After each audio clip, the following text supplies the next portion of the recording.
really instruct us. The ministry has been engaging with all stakeholders in matters of case and noting this involves a minor. The department has had to treat carefully on the merits of this matter and allow the South African Police Service as well as the National Prosecuting Authority to continue with their investigation. The minister visited Kwekwe and the family in accordance with various government departments. On the Omotoso case, Madam Chair and Portfolio Committee members, the matter has been escalated to the JCPS cluster for consideration, and there will be a coordinated response from that cluster. Tonight we are meeting and we'll get proper guidance and we'll share it accordingly and keep the Portfolio Committee updated. The ministry coordinates a response to many GBVF and other cases on gender equality with relevant departments. I think it's quite important that we appreciate that this is not just the case we are looking into, but we bring this matter to the Portfolio Committee for consideration, and we are confident that this arm of state, which is Parliament, will exercise its powers and hold Mr. Mukwevho accountable for his utterance. And I want to even make a submission for your consideration that should the committee explore this, don't limit it into just a matter of Mr. Mukwevho only, but think or see the picture beyond, including whether the implications of Ms. Dlamini in this case, and we deal with the subject of really the dignity and expression accordingly. So I really want for us to consider that the withdrawal that we have proposed that Mr. Mukwevho must do includes the apology that he must also be requested to offer to the entire South Africans for that matter. So thank you so much, Madam Chair and Portfolio Committee members, for your indulgence.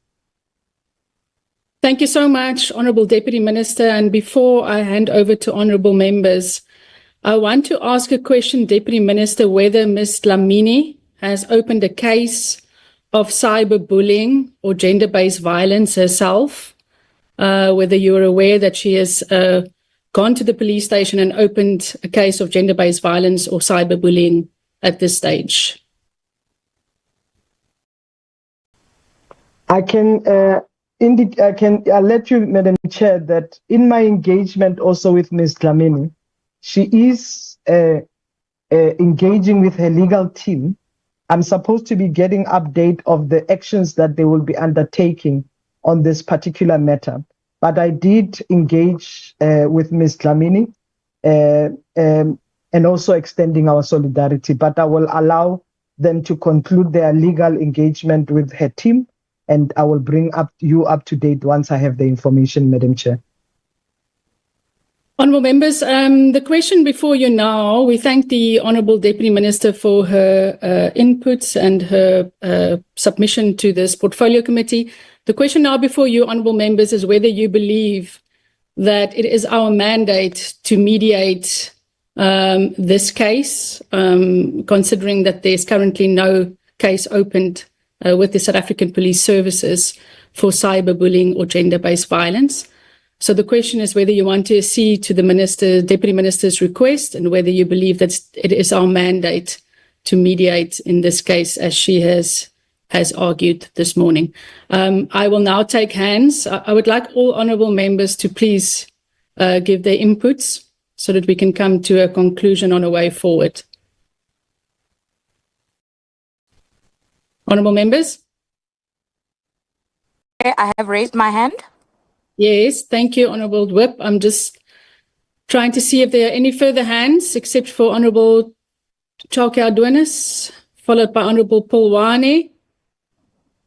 I've got a hand here. I've got the issue of the Oh, yes. head. You can just note Followed by Honourable Lonzi, followed by Honourable Shabango, followed by Honourable Kanile, followed by Honourable Dr. Letlape, followed by Honourable Peterson, followed by Honourable Spies, and then followed by Honourable Tsotetsi. So over to you, Honourable Whip, and then we'll take it from there. Honourable Mabel, I'm sorry. I saw your hand as well. In fact, Honourable Mabel, do you want to proceed? And then we'll go to the Honourable Whip. I think Honourable Mabel's hand was up a long time ago. Okay. Just unmute yourself. Just unmute yourself.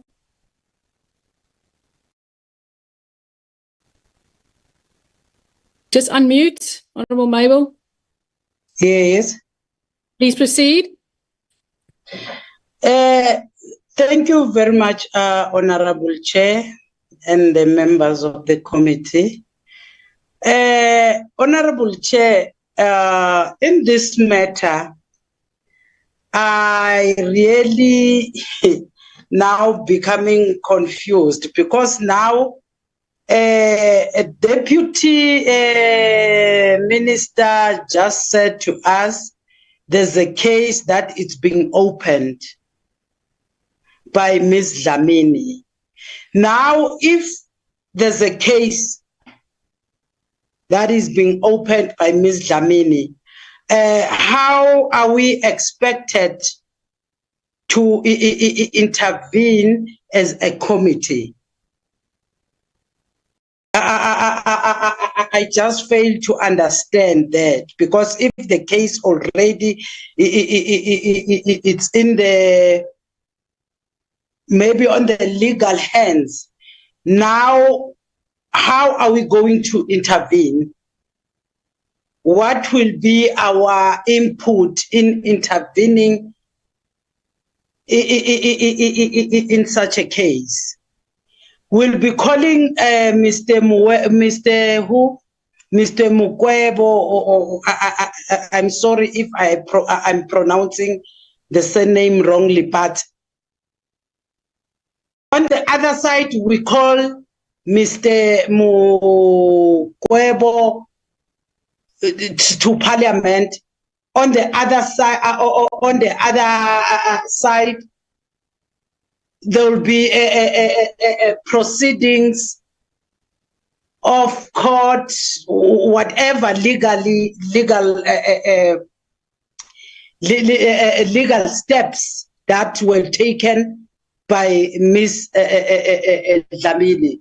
I would like the minister just to give us a clear, really a picture, because now you want us to intervene, and really intervening in something that it's being now handled on the other side, of which really I don't know how are we going to intervene in this case. Maybe it's me who don't see it in with the same eye with the minister, deputy minister, or maybe I might be wrong. I think I would need to be corrected here. Really, I don't understand it exactly. Thank you very much. Thank you so much, Honourable Member. I think the DM wanted to add something. No. Honourable Chair, I didn't say there's a case open. I said Minnie's consulting her legal advice or counsel.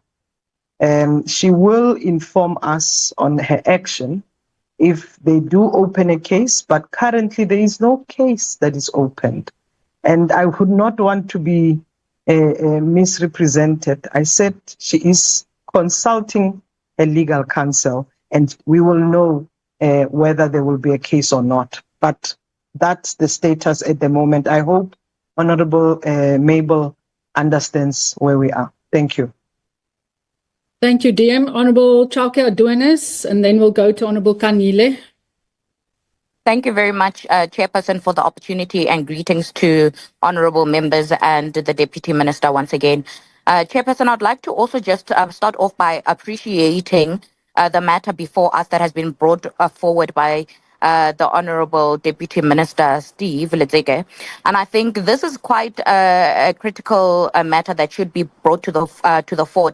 And one would also take an appreciation that it has really sparked a debate in society that says we really need to have an interpretation and better understanding of legal framework and legislation that are being passed in the country that seek to protect and promote the rights of to vulnerable, and in this instant it would be it would be women. And how do we ensure that what has been adopted and amended in the national strategic response to gender-based violence is being successfully implemented, which falls within the jurisdiction of this particular portfolio committee. And perhaps this is an educational moment, not only for members of parliament, for lawmakers, but also for society.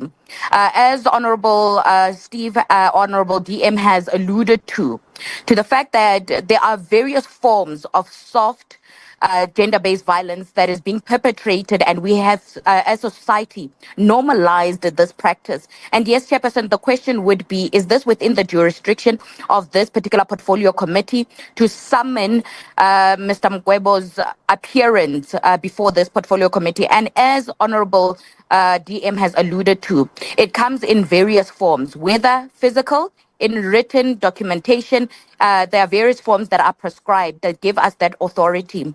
Honorable Steve has also alluded to the laws that allow us as members of the National Assembly and as a portfolio committee to intervene in matters of this nature, having parliamentary privileges. And I think this speaks towards the exercise of these limitations or these jurisdictions and the authority in which is given to us and the responsibility to protect the rights of the most vulnerable.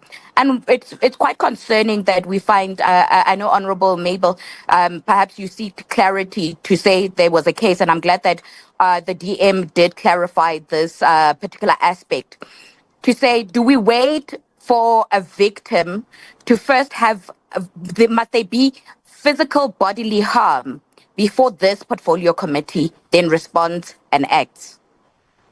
And this is something where, once again, we perpetuate a culture of cyberbullying, which we've been very silent on, and it's within our responsibility to ensure that we're protecting consumers of social media and various content. Additionally, the DM has alluded to the fact that there are various institutions and departments that have a critical role to play in terms of the regulating of certain social media and podcasting platforms in order for us to ensure that the constitutional mandate is protected and upheld. And one would then say, perhaps what we need to be discussing, it would be in what form would we want a response to or an undertaking to take place in order for us to ensure that there is consequence management, there is accountability, but also speaking towards responsible citizenry.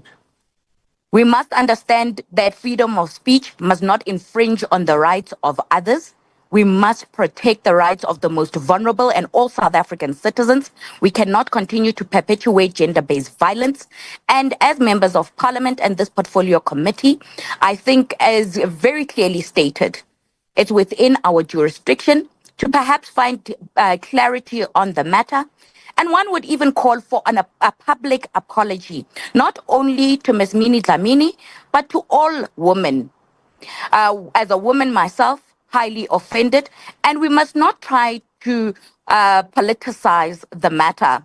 We must understand that we just happen to find ourselves with a matter that has sparked public outrage, both leaning on the positive and the negative side of it. It has a face and a name that is widely popular from both the victim and the perpetrator in this instance. So we must say, this must be a lesson to say, are we responsible in the content that we're putting out? Are we ensuring that the rights of consumers and the rights of South Africans are being protected? Are we having content creators that are responsible and responsive towards the entire national development goals we have set? And if we seek to address and eradicate gender-based violence and femicide in the country, it starts with us also addressing where areas of concern are usually given an oversight, or we do not look into matters of what happens on social media platforms. We have seen many cases of young people being cyberbullied on various podcast platforms, leading to various bodily harm, leading to suicidal mental health challenges. And yet nothing is being done because we are waiting for a victim to be brutally assaulted, to be murdered, before we then respond to the matter. And perhaps lastly, Chairperson, is to say then there's further intervention that needs to take place as part of the recommendation to say how do we have a joint sitting with other relevant portfolio committees to see what can be done that will be more sustainable, impactful in the long run, in order for us to ensure that the work that has now been escalated does not only stop with this particular case, but it must be continuous, ongoing, in order for us to continue protecting the lives of the most vulnerable. And lastly, I say it is not about the popular icons. I'm going to call them icons because they've made a great impact and contributed towards the development of the entertainment industry and also developing young lives, as the podcast has done. Is to say, even if it was a Tembi, a Tepo, who is from a certain community, we would be standing up and saying, not in our name. We cannot continue to allow women to be subjected to such abuse, and we must promote positive masculinity in this form. Thank you very much, Chairperson. Thank you so much, Honourable Kanile. Sure. Oh, Chair, you said Okay. Sorry. Honourable Polwani, but your hand has gone down, so you missed the spot in the queue. Don't worry. Honourable Polwani, followed by Honourable Kanile. My apologies. Okay, Chair. Chair, thanks very much. DM, thanks for the presentation before this committee or explanation of the letter. Maybe, Chair, let me start with your question. I think the answer is yes. Honorable members, let's make sure that our we do our work as the portfolio committee. In South Africa, we have the constitution. Everyone have the right. For example, there is a right for the freedom of speech and the right for dignity. But let's make sure that the people must be aware that the right must go hand in hand with the responsibility. I want to lobby this committee to support the letter from the DM. This is the 7th administration, honorable members. Let's make changes. It's true, DM. There are references on the social media that I can mention and say that say the minister and the department has been silenced and doing nothing on the of which our role is to address the GBV cases. And there are pieces of legislation that guide us. The DM already mentioned the Section 56 of the Constitution that guide us, the Unfair Discrimination Act, and many more. Let's make changes. This is the 7th administration. Chair, I just want to lobby this committee to do their work. Thanks very much. Thank you, Honourable Member. Can I ask Honourable Kanile, Honourable Members, also there's a request that you please turn on your cameras when you make your submission. Honourable Kanile. Thank you very much, Chairperson. Once again, greetings to you and greetings to the Deputy Minister. Chairperson, I note the presentation or the request that is being brought forward by the Deputy Minister. With that being said, I also want to acknowledge the statement that was issued by the Deputy Minister, where the Deputy Minister was condemning the utterances that were made by Mr. Mukwevho, also known as MacG. I saw the news trending. I also had to go look for the link. I found his utterances to be very derogatory, number one. Number two, they are condescending at the same time. And I have been following some of his interviews. He is not apologetic about what he has said. and he feels that he is also uncancelable. Chair, I also did a further research and also discovered that Mr. Mukwevho, it looks like he has done this to other women as well. And some of the people that utterances were made against were celebrities as well. The names are found on the internet. Like the Deputy Minister has already alluded that some of them already have taken the legal route to sue him through the civil claim. With that being said, Chairperson, I am not certain if we are in a position to mediate in this issue, considering that as lawmakers, we have made laws, we have various institutions that are responsible for various issues that need to be reported to them. When I look at this case, I do believe that SAPS has a role to play. I do believe that it stands a good chance of opening a case of criminal injuria and a civil claim as well, which I also believe may bring that apology and some cost to it. That is, if the court rules in Ms. Dlamini's favor. And there's other steps that the Deputy Minister has also suggested here. The Deputy Minister also spoke about the Human Rights Commission reporting this matter to BCCSA. And over and above that, I saw an interview that was done by the chairperson of the communications and digital technologies. As a portfolio, they are also looking at regulating the podcast to be able to deal with such issues. With that being said, Chairperson, I want to reiterate that we stand with Ms. Minnie Dlamini, not only her, but with all other victims of gender-based violence. And where justice is not done, we will ensure that as part of our oversight, we intervene.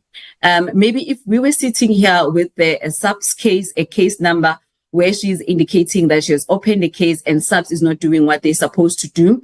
I think like we had a few weeks ago, SAPS had a meeting, the portfolio committee on SAPS had a meeting with the SAPS executive, where they were dealing with the Mmapaseka case. And we were invited, because our portfolio interlinked to other portfolios as well, to sit in that meeting. And we asked questions which we felt were very important in trying to get to the bottom of what was actually alleged around the case of Mmapaseka.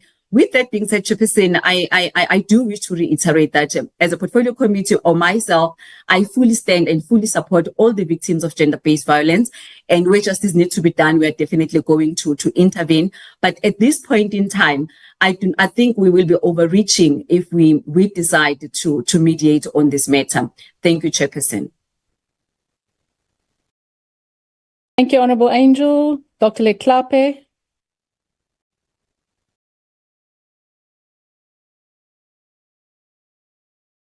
Thank you, Chair. I align myself with what Honorable Kanyile said. One of the problems that we have is lack of consequences. So for me, I would ask that we seek legal advice and we not accept an apology to ourselves. There are different spheres of government. We should be part of the complainant as the aggrieved party, not the one that hears how we've been aggrieved. We should be on the side of the victim, that is all women in this country. So I would like us to get an opinion about us going to lay a charge of criminal injuria. If a charge has already been laid, we become an amicus to the case so that there should be accountability. I don't want us to sit in a situation where somebody comes, there's a lot of pressure, they apologize, and you are not getting the law to adjudicate on this matter as to whether men have rights to possess women's bodies, to be derogatory about women. We need to take it to the sphere of government that needs to deal with it. So my humble suggestion, Chair, would be to concur with Honorable Kanyile that we get a legal opinion about being a complainant, laying a charge of criminal injuria against this gentleman. And I use the term gentleman advisedly. So for me, Chair, let us be a complainant. And it should not be dependent on what their legal people have done. If we are the ones, we are the committee that protects women's rights. We're a committee that is dealing with this gender-based violence that is perpetrated by misogyny from men. Let us be the complainant. That would be my take. I wouldn't take the easy route of summoning somebody who's spending money and we got no powers to censure that person. Because I feel this is a crime against all women.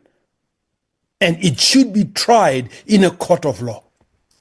Just like has been done with people that have had derogatory terms about other ethnic groups and they've been taken to court for that type of language. We should, as a committee, consider being a complainant and lay a charge of criminal injury amongst other charges. We'll listen to advice. Defamation would be issues of the person saying, I've been defamed. But we can, on behalf of all women, ensure that men understand that they do not have control over women's bodies. And it's about time that this matter went to court and we use the resources that back us up to be the complainant. Thank you, Chair.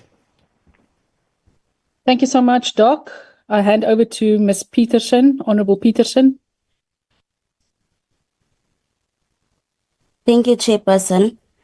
I'm having a little network problem, so I would ask to please keep my camera off to be audible enough. I would like to echo the sentiments of Honorable Dr. Letsike to seek legal advice. I don't think, or rather, I think it's safe to say that we will never condone the behavior of MacG. It cannot and will never be correct. As a female myself, we can never accept the behavior of the likes of individuals like MacG. But, Chairperson, we must not put ourselves in a position to make it seem as though we only speak for individuals with influence. What about the young girls that he has previously spoken of or made comments about who couldn't stand up for themselves? Apologies. Additionally, Chairperson, we have matters where we still have rape cases that are rising. We still seek justice for Chesney Kepler. On the 4th of May, on the 4th of May, a 23-year-old Sinenhlanhla was at a workplace when she got stabbed to death. Similarly, a young girl in Saldanha Bay died after police forced her to swallow drugs. These are matters which I feel requires just as much attention. Correctly so, MacG MacG needs to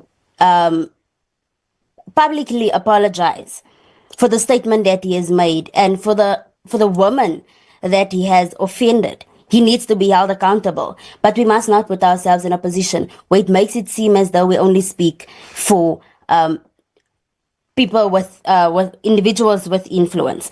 In conclusion, Chairperson, as a ministry and committee advocating for women, youth, and persons with disabilities, I think it is important to rather seek an approach that deals with these issues and addressing it more effectively and taking the voiceless young woman equally serious. Thank you.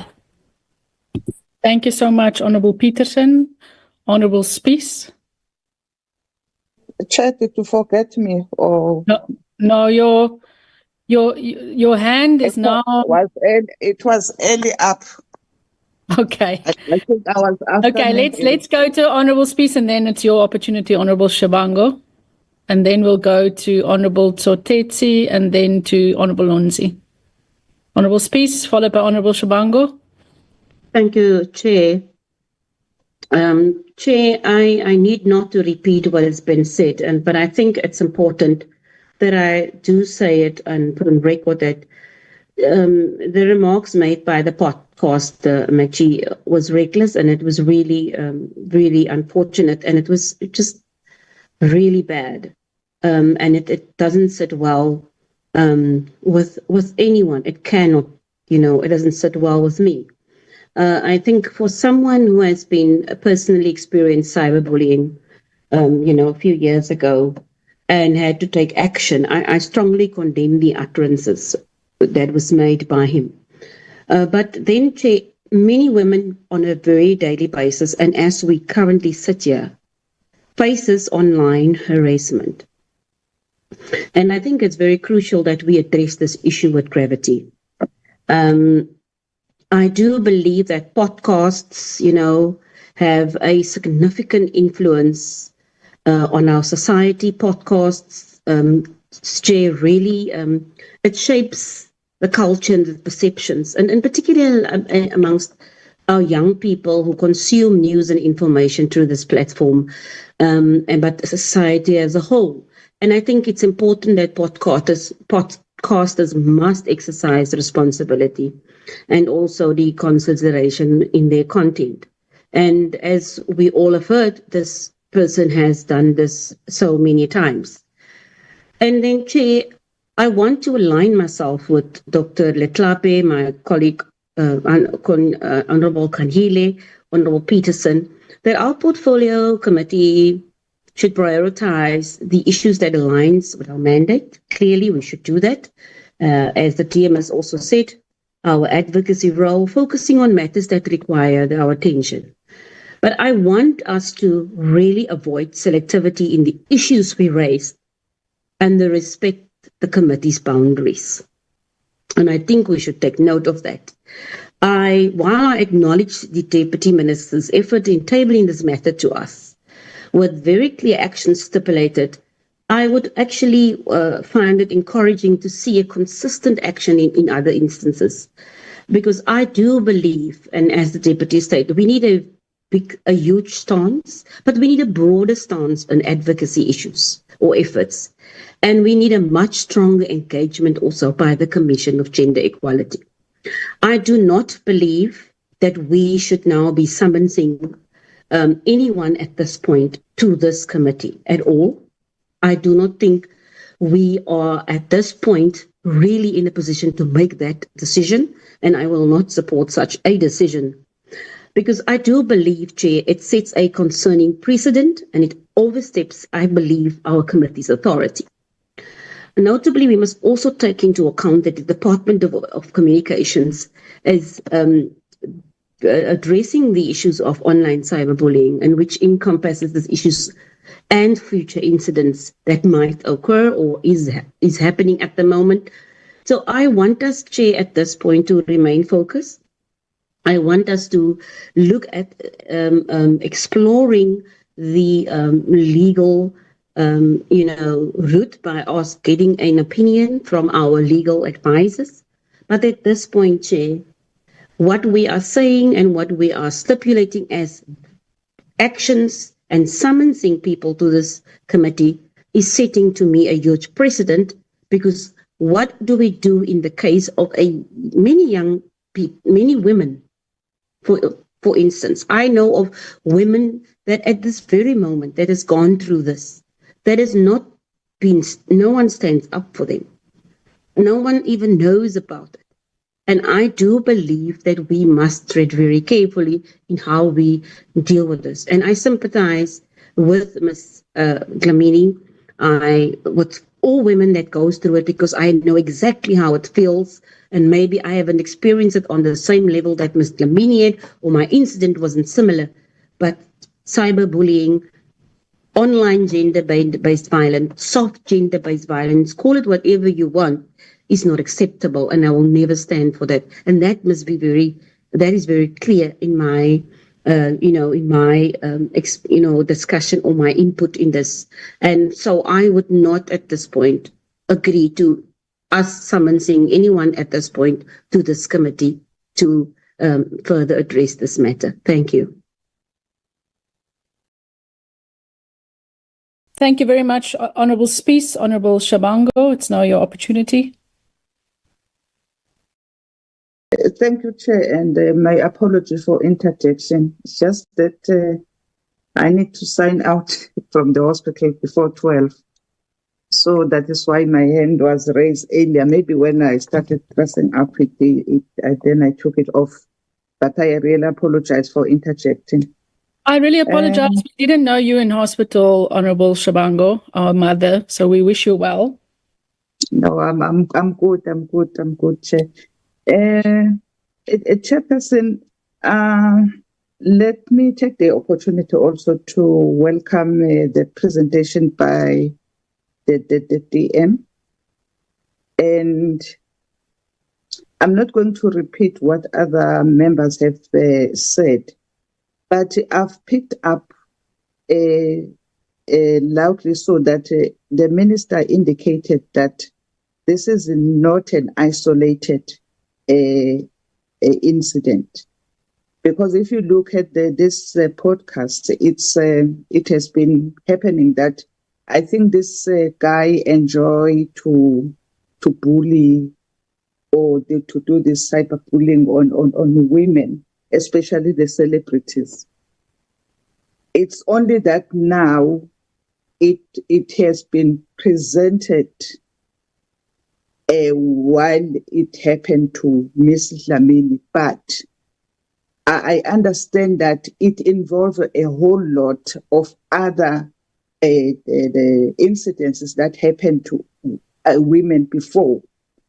And having said that, I take it that the department is saying now is the time that we must stand up against this cyberbullying. It has been happening a lot. It must come to a stop. And not that it's specifically for an individual. It's not an isolated incident. And there's quite a lot of cases like this. So this one is just that the name is there, but when dealing with this, it will include everything. And from this presentation of DM, I think we heard he mentioned pieces of the legislature that are there. Your section, because you call this person to come and present himself, evidence or whatever. If it doesn't happen, the questioning, then when you get to the section 17, where the person refused, then there would be criminal offenses, of which I hear other members, they want us to start from becoming complainant, which is another, the section 17. And if you look at these pieces of legislation that the minister has presented, they have to be implemented by who? We are the portfolio for women, youth, people with disability, and we have a mandate, and the GBV falls directly to us. But for me, I feel like we run away from implementing one of our mandates if we say no to the answer of the Honorable Chairperson, to the question of the Honorable Chairperson. And if we say no, then who? The department that we're portfolio for is to implement policies, is to raise awareness, is to deal with the GBV. And they need our support. If this department fail, and if they want to implement policies, we as the portfolio committee, we're supposed to provide support. Having said that, I think how this is presented to us, for me, is clear. It's not dealing with just an individual. It's a general, it's a common problem that this guy is doing. And once he's called to present himself, or us being the mediator, then not that he's not aware, but this must come to a stop. He has been doing it for quite some time. So I would want to say, for me, I see it's still our responsibility to deal with this without individualizing the person that we are talking about. But in general, with this podcast, as some members mentioned that the Department of Communication is dealing with the laws that will control this podcast, because there are so many, and it's good that they are there. They assist in different ways, but most of them, if you look at them, they infringe it into individuals' rights. Like that one of Chris, I've seen it some when Chris was called to apologize publicly in that church. So there are so many, and with their freedom of speech, but they infuse it into some people's dignity, their rights, and so on. So being in this committee, which directly deals with GBV, we cannot continue in business as usual. It has never happened, but if we start now to say enough is enough about this cyberbullying, then we can put a stop into this. I don't differ much with Honorable Letsike to say we must seek legal opinion.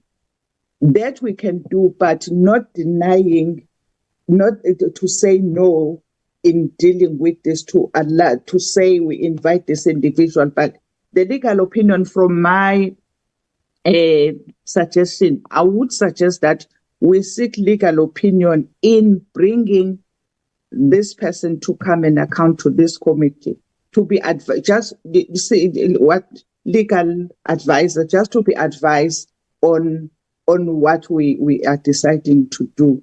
But having said that, I support, and I want to say I accept the request from the DM, because really this is a serious challenge. If you look at that podcast, it's, to say the least, is disgusting.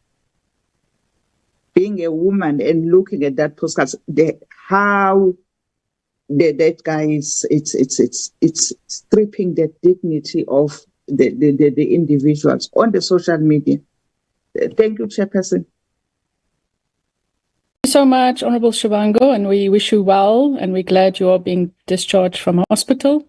I know that the Honorable Toteti is on the road, and he wishes to now, although I don't see him on the platform at the moment. Honorable Tiamo, are you still with us? No. Okay, can I hand over to Honorable Lonzi?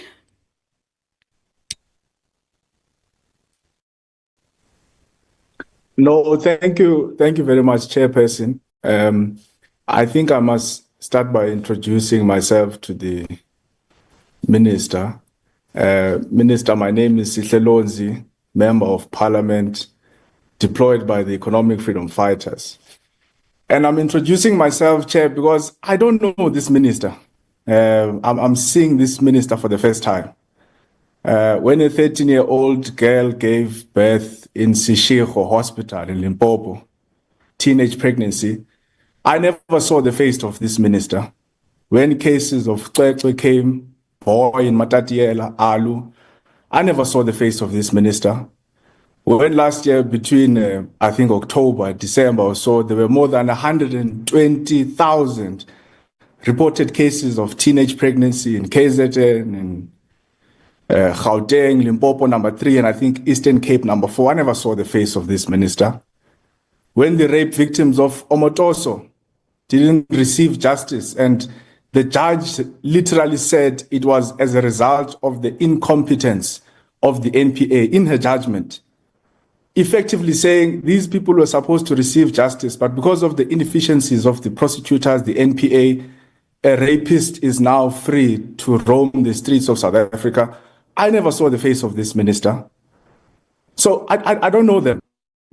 And I think really that then calls to question what makes this, if it is not grandstanding, if it is not populism, if it is not selective activism, why must Parliament be dragged to this particular case, which members have correctly said that perhaps if you are looking at cyberbullying, it can form within the ambits of the Portfolio Committee on Communications, Digital Communications, and the likes.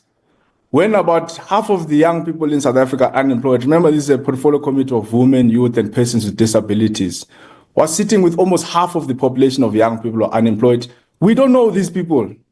So that's why we get to be surprised when all of a sudden they emerge out of the woods and then they want to push particular agendas in parliament, even when the agendas are genuine, because I must concur with the members, really the footage is distasteful. So the agenda is genuine, but because the delivery of the message is of questionable character and ethics, now we're made to ask questions to say, why is this being brought to this parliament? And perhaps, Chair, we must just give a very quick education, because I heard some members of parliament saying this committee has a responsibility to implement laws. Chair, I think both you and I and other members would have at least have a basic understanding of how government works in South Africa. We'll appreciate that the three arms of state and government have three very different mandates. You've got the legislature, which is us, who writes the laws. You've got the judiciary, which interprets the laws. And then you've got the executive branch, which must then go and execute and implement the laws. So when the member says this parliament is not implementing laws, I get to be very confused whether members of parliament and even the minister themselves understand really the real mandate of portfolio committees and parliament, which is to oversee and act as a check and balance to the executive branch. Now, Chair, we've got the Commission of Gender Equality. We've got the National Strategic Plan on GBVF that Cyril Ramaphosa likes to talk about in his very unpassionate sonas.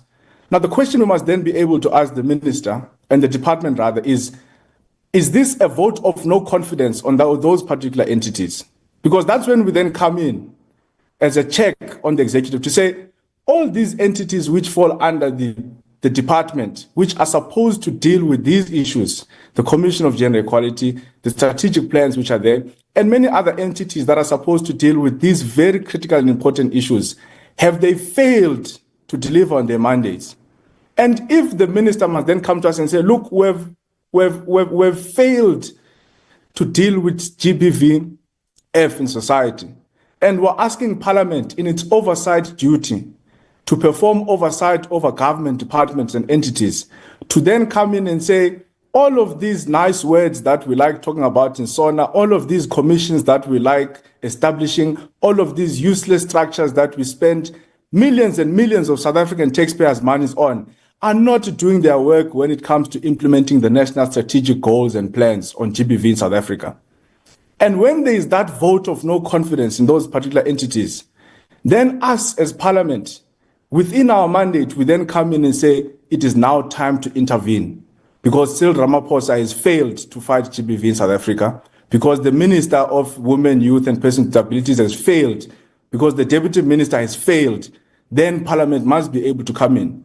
So when the Minister runs to this committee, it's declaring of a vote of no confidence on themselves as the department, because the department must play that role. The department must play that role, and we must then do oversight over the department to say, in as far as the mandate of the department is concerned, have you been able to deal with these issues in society? And then if they are saying to us, no, we've not been able to deal with it, then as Parliament, we can be able to come in. Because I'm happy because I listened to one of the interviews of this particular minister or deputy minister, and then they corrected the remarks which we saw in the media that they are summoning this individual to Parliament. Because my first thing was that they've got no powers to summon anyone to Parliament.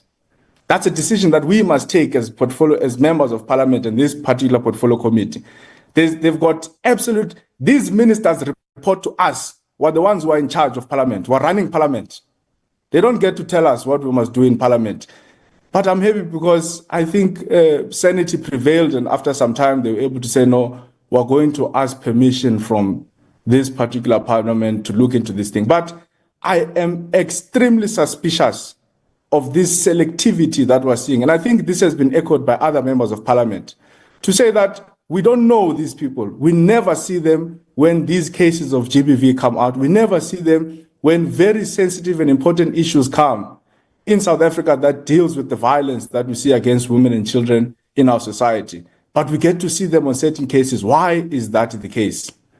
So the minister, I mean, they may or may not respond to that particular aspect, but it was important for me to raise this to this parliament to say that we must not be allowed to be derailed from our program. We've got a very clear program as this parliament chair. We know what our mandate is. We know what it is that we want to achieve. We've already resolved, by the way, even before the department had resolved, to say that we're going to go to Matatiela and look into that particular aspect in Kwekwe. And we did it as members of parliament because we could see that there's a silence. We could see that there's nothing that is coming from the department. There's nothing that is coming from the South African Police Services. So we have to do some joint venture together with other portfolio committees and go and look into these issues. So I take exception, not to the case itself, because it's a very important case and we condemn what happened there. But I take exception because the characters which are presenting these cases in parliament are not only, don't understand parliament processes, or if they understand them, they just undermine them. But they are also very selective in the types of cases that they want to bring before this parliament. And then perhaps, Chair, in closing, I would be interested to know from this minister, because we've been engaging with this case, even in our media platforms and even in many other engagements that we've been having. And then people reach out to us that, that person may be related to someone who was working in that podcast and got to be released from that podcast. I forgot the name, Manaka. So I wonder if you've got any commentary to make to that effect, to say, do you have any prior relations with people who either worked or worked in that podcast? And if that is the case, would that then not be the reason why you want to elevate certain issues of GBV above the other more important issues, or rather not more important, equally important cases of GBV which are there? Do we not wish that Xokwe's mother had a friend in ANC politicians or had friends in higher places? Do we not wish that the 13-year-old teenage pregnant girl from Sishiko had friends in higher places who could elevate their cases to parliament? Do we not wish that the victims of rape of Omotoso had friends in ANC politicians and friends in higher places who could take and elevate their cases to such institutions? Do we not wish the many women and children in South Africa who are ignored, who are neglected, who are overlooked, had friends in higher places or relatives in higher places who would be able to elevate their issues to be discussed at this level? It doesn't happen. We don't see it happening. So I take exception. I think these are very questionable characters which are bringing these cases before Parliament. If this portfolio committee chair, which I would support, by the way, wants to look into this matter, I think we must do it independently as a portfolio committee without any outside influence from people who are coming from this ministry or this department, because they've not shown us any intention of resolving the genuine issues which are affecting women and children in South Africa. But they want to nitpick and choose certain cases because perhaps it becomes personal to them because they are related or they've got friendships with one or two of these South African celebrities. So I submit my submissions and comments. Thank you, Chair. Thank you so much, Honourable Lonzi. Honourable Lonzi, you've asked for responses from the Honourable Deputy Minister, and the Honourable Deputy Minister is still with us. So over to you, DM. Thereafter. Chair, perhaps through you, I would just like an opportunity before the Minister responds. I hope I'm audible. I must express my appreciation to you. Chair, if I may, before the Minister comes, the Deputy Minister comes. I think from Honourable Whip, the submissions that were made by members of the... Just hang on, DM. No, Honourable Whip, I don't want a situation where honourable members will be responding to one another. I think it's now an opportunity for the Honourable DM to respond to the issues that have been raised with her, and then we will close this discussion. I'll give a way forward. Honourable DM, over to you.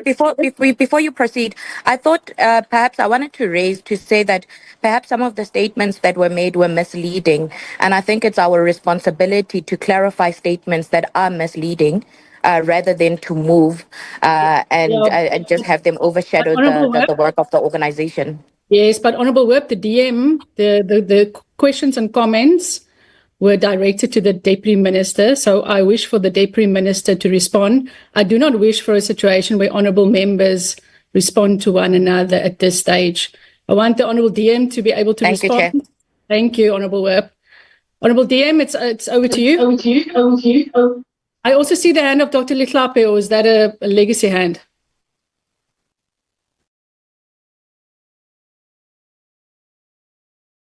Over to you, DM. Can the DM proceed? I will speak in our session, Chair. Thank you. Over to you, Honourable Deputy Minister. Thank you, Chairperson. I must appreciate the inputs by honourable members. Well thought. I don't take this lightly in terms of the opinion and the views that members have weighed in. I want to appreciate the sense of acknowledgement that members of the committee has in the gender-based violence that we are dealing with. And I think my submission to committee was to say that there is indeed the responsibility that we own within the three arms of state, the responsibility we have as the state, and of which I've outlined the work that we have been doing, and also highlighting the whole of society where Parliament can also play an active role, not just by visiting and doing an oversight, which is part of it, but by actions that allows Parliament to exercise their own privileges. And I think that's the submission we have brought this. It's a mechanism that exists. Parliament must exercise its own mechanism. And I want to really appreciate that those who actually have explored to say, let's tap into legal opinions. Let's even expand whether is Parliament committee, portfolio committee even able to open a case? Because if we are to demonstrate seriousness of gender-based violence work from a Parliament point of view, you are ought to then exercise your rights, and it's within your own rights to explore those. Madam Chair, there were direct questions even from, I think, Madam Species, Honorable Species there, which I think I actually had one or two which I was worried a little bit about words that were used, like, selective matters and so forth, which I sometimes find very challenging. And she made even reference to speak about the portfolio committee boundaries, and I was not sure which boundaries was she referring to.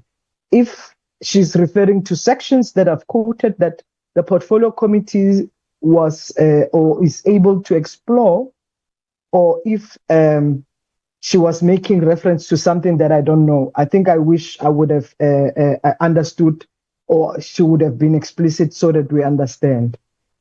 I don't want to take what Honorable, let me get his name thoroughly, Honorable Sihlelonzi, who introduced himself. I don't think in the case of the work that we do, we will come here in the 7th administration to undermine one another. Whether he knows me or he doesn't know me, but it doesn't give Honorable Lozi any right whatsoever to actually undermine me in my role. If he really wanted to know, and he's been responding to things publicly himself, he should have actually even done a homework. The first homework that Honorable Lozi should have done. Honorable Lozi was supposed to read the statement that was first released last week. Nowhere in the statement that the department... My surname is Lonzi. There's an N there. Honorable Lonzi, the Since statement... we're talking about reading, please, there's an N there. The statement that was released that he needed as a deployee of EFF to Parliament, he needed to read. And we can't help him or we can help him if he needs to, read the statement that we refer matters. We've never claimed as a department that we are going to summon anyone. We refer these matters also to Parliament to exercise its right.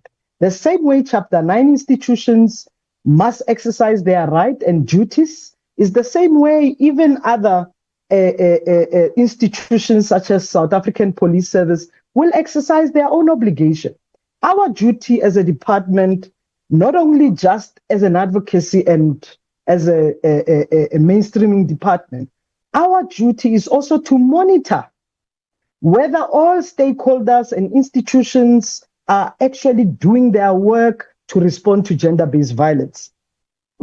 Why would the member think that we will not make recommendation to explore? It is for this committee to explore what we submit to it and make decisions to it. The other point is that Honorable Member, Honorable Lonzi, is misleading this committee to suggest that we have made a submission otherwise that is far-reaching. It is misleading to even assume that our work we are not doing properly. It is also misleading to assume that we are only selecting this case of known people, Ms. Dlamini and Mr. Mukwevho. In fact, I did articulate even in my submission to yourself that this is a case that has received popularity because of the stance and the position and the influence that the individuals hold in society. When we speak about cases in Tonga, in Lusikisiki, in Matatiela, in Buputatswana, all of these areas that we are actually going into, when we speak about cases, even in Soweto or in Atteridgeville, nobody received this very same level of attention. He himself, as honorable member, doesn't. Now, let me tell you, you cannot say, where was I? In fact, I'll take a few steps back. Where were you when we were standing outside the many cases of gender-based violence, seeking accountability and making sure that SAPS follow up? Where were you when UDC Melani in Guatemala were murdered? Where were you? So you cannot come and claim, where were we when we are with the people, when we are with the children, with the women? When you speak about the 90,000 teenage pregnancies, I was there and we are attending to all those issues. So please do not, honorable member, mislead the committee that we are not doing the job. We are. The society, the violence is happening in our homes, in our churches, in our streets. And that's where we are saying there's something that builds into this violence. Before a woman and a child and any vulnerable person gets raped, let's stop it by virtue of verbal abuse, online bullying, cyber attacks. Before a woman gets murdered, let's stop it where it starts. And this is a clarion call that I'm making to all members. There's no political stance here. There's no selection. This is about lives of many South Africans. And if we act, we must act impartially. And we must never politicize this. And we must not come here and claim grandstanding. There's no grandstanding. And there was never an attempt to take away the powers that you have. We were saying the powers that you have, we are asking that you utilize. So that even when you take trips, as you suggest, to go to Matatiela, you actually exercise and say, we've done this and we achieved it. You're not just to visit, but actually you've exercised the powers that is upon you. Honorable Chair, what the committee concludes, for me as the Deputy Minister, what would have been important is that this committee taken time exhausting its remedies to actually help us deal with online violence, with gender-based violence entirely, eradicate it, so that the women, the girls, the children, the boys including vulnerable groups such as LGBTI and persons with disability, can live freely. You do your job as parliamentarians, not only just limited to oversight and accountability, but you can utilize the privileges. And that's what we are calling for. And thank you so much for indulging this process, Honorable Chair. I appreciate you. Chair, is the DM related to Monaka or not? That was a question you asked. I don't know who's Monaka. I'm not related to anyone. And if I am, I possibly don't know. And I'm also not friends with MacG nor Ms. Dlamini. These issues of South Africans, we speak for all, whether they are known or not. We stand for all South Africans. Thank you so much, Honourable DM. I do see the hand. I don't know, are these legacy hands? It's the hand of Honourable Letlape, Honourable Spies, and Honourable Pulwane. Chair, don't forget to also acknowledge me. Thank you very much. Okay, but I don't want, you've exhausted the issues now, Honourable colleagues, so I don't want you to be, was that a legacy hand, Honourable Pulwane? Yes, sir. Alrighty, okay, Honourable Dr. Letlape, your hand is now no longer up. Do you want to say? It was a legacy hand. Okay, thank you. Honourable Spies? No, Chair, that was also a legacy hand. Thank you. Okay, dokes. Honourable Adonis, was that a legacy hand? No, Chair, it's not a legacy hand. I just wanted to say that perhaps the Honourable Deputy Minister did clarify some of the items, and perhaps one wanted to also clarify that perhaps as a portfolio committee, we should be well adversed and aware of who our ministers and deputy ministers are. That is very important for us to really know who we have oversight over. But equally to that, I think it's quite concerning for members of this portfolio committee to want to minimize our constitutional duty in terms of oversighting and really protecting the rights of the most vulnerable and issues of gender-based violence over issues of unemployment, which are equally quite critical for this portfolio committee. So, Chairperson, I just wanted to re-emphasize that. And lastly, perhaps what we need to do is request for legal opinion on behalf of the portfolio committee. Thank you very much, Chair. In fact, I had already spoken to to Dr. Tembe yesterday. I sought his views and I had a lengthy call with Dr. Tembe, but I will ask him to put something in writing. Honourable members, we are going to now step off this item. I think firstly, thank you, DM, for your presentation and for your inputs. I think the majority of members are not in favour of us proceeding as the Honourable Deputy Minister had requested us to do. And Honourable members, I think I also want to say, as we sit here, I note that Ms. Dlamini has not approached us herself, and she's not opened a case with the police in terms of defamation or gender-based violence or cyberbullying. And I think all of you have touched on this point, that if we do decide it is our mandate to proceed with hearing one case of cyberbullying, it would mean that this portfolio committee would have to extend that to every Tembe and every Liesel and every other person, because we cannot be selective in choosing one case. So if we deem that to be our mandate, then it is something that we have to consistently apply. In other words, we would also have to hear all other cyberbullying or gender-based violence cases that happen online. And I do not think that we have got the capacity to do so, but there are other instruments that we can utilize. So that having been said, I've heard your plea as honourable members for us to get a legal opinion, and we will ask Dr. Tembe in our next meeting. We are dealing with gender-based violence matters, and we will ask Dr. Tembe to come and brief us then on his legal opinion in terms of this case. But I think just as a way forward for now, I would like to say that as a portfolio committee, we would like to align ourselves with the Minister and the Deputy Minister in rejecting the comments of MacG as vile, and it must be rejected with the contempt it deserves. This portfolio committee will continue to leave no stone unturned in terms of doing our work in fighting gender-based violence. And we do so by oversighting the executive. We do so by our oversight visits. We do so by oversighting the NSP. We do so by engaging with NPOs and NGOs. We do so by engaging with stakeholders. And like I've said before, we will do so by possibly having 3-day hearings on gender-based violence during the 16 Days of Activism campaign. We will support your complaint, Honourable Deputy Minister, to the BCCSA.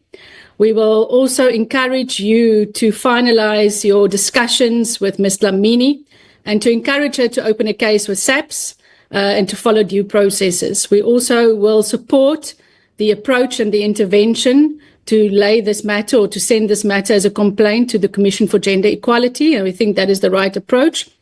And I think as a portfolio committee of women, youth and persons with disabilities, we will follow the work that the portfolio committee on communications and digital technologies will do in terms of what they've already indicated, that they would like to look at regulations to regulate the podcast industry. We know that the print media and radio is currently regulated, but we know that there is not an oversight body for podcasts or online content. So we'll keep an eye out for that. But honourable members, I think then that we will step off the item for now. We will not be calling MacG to appear before our portfolio committee at this stage. We will engage further, and we are meeting next week to further discuss our department's interventions to fight gender-based violence. And at that point, I will invite Dr. Tembe as well to come and give his inputs as you have requested. I see the hand of Dr. Letlape.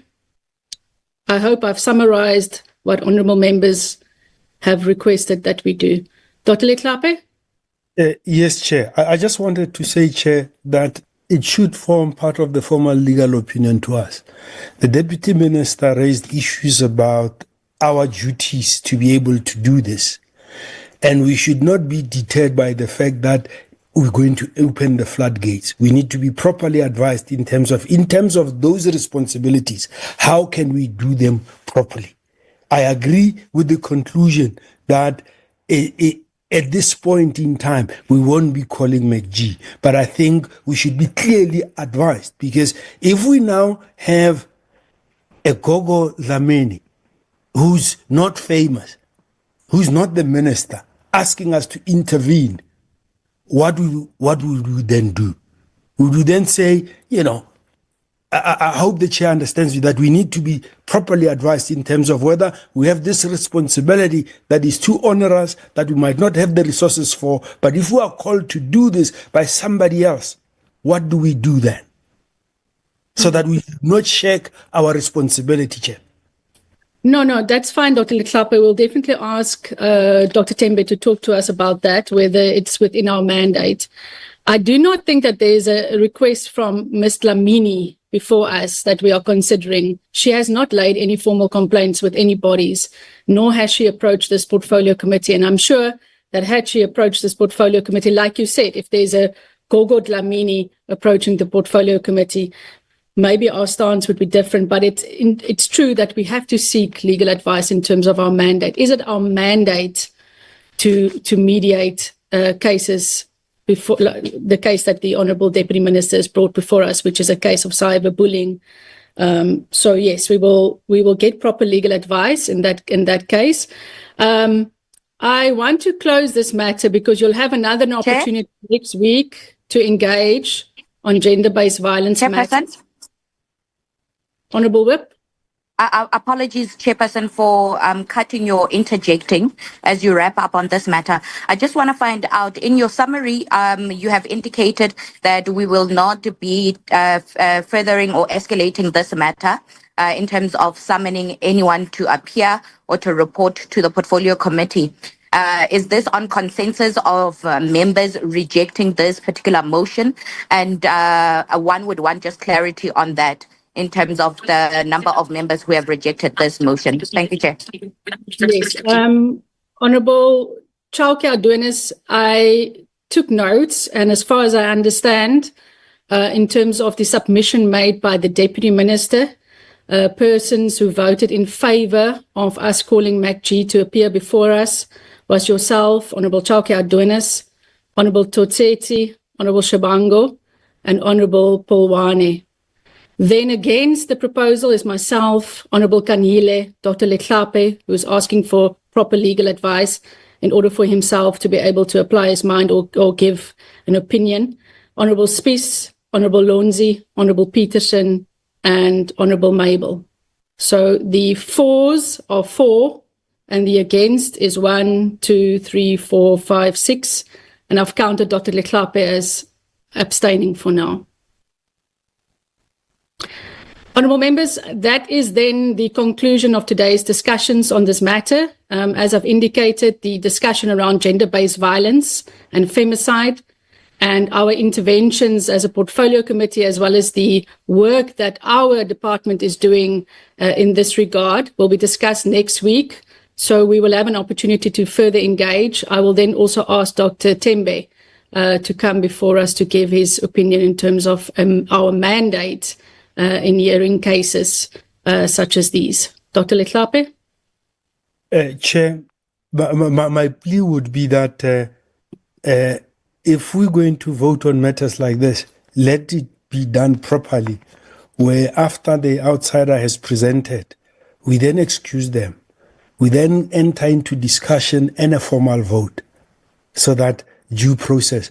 Because I thought we were still just making inputs and discussing, engaging with the Deputy Minister before we come and make our own decision. Just so that it becomes properly minuted, so that no one comes and says, but process was not followed. Just for future, that would be my plea, Chair. Thank you, Chair. I also didn't really think that we would vote on this matter, honourable members. I listened to your inputs carefully, and I calculated the members who were in favour and those that were not in favour. I didn't see anybody calling for a formal vote, but when the Honourable Whip asked me to pronounce on that, that is when I gave my impressions in that regard. But your comments are noted, Dr. Letsike. Honourable Shabango? Chairperson, I think maybe you didn't understand the question from the whip. You ask if the decision that this is not going to be entertained or escalated is based on what? It was a question. Then you mentioned that it's based on the number that is for and the number that is against. Honourable Shabango, I'm not sure whether I didn't. Recording in progress. The question was, are we proceeding with calling MacG before us? And I said at this stage, we are not proceeding to do so. And I then highlighted why we are not doing so, because the majority of members are not in favour of us proceeding at this stage.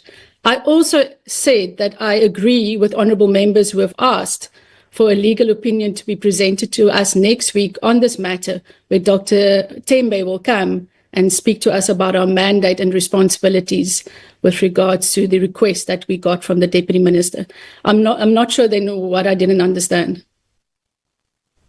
It's over, Chair. It's correct. Okay. Thank you very much, honourable members. That is the conclusion of today's discussions. We will reconvene next week to specifically speak on the issues of gender-based violence and the National Strategic Plan, and we will also then have an opportunity for honourable members to receive the legal opinion from Dr. Tembe in this regard. Thank you so much, honourable members. This meeting is adjourned. Thank you. Thank you, Chair.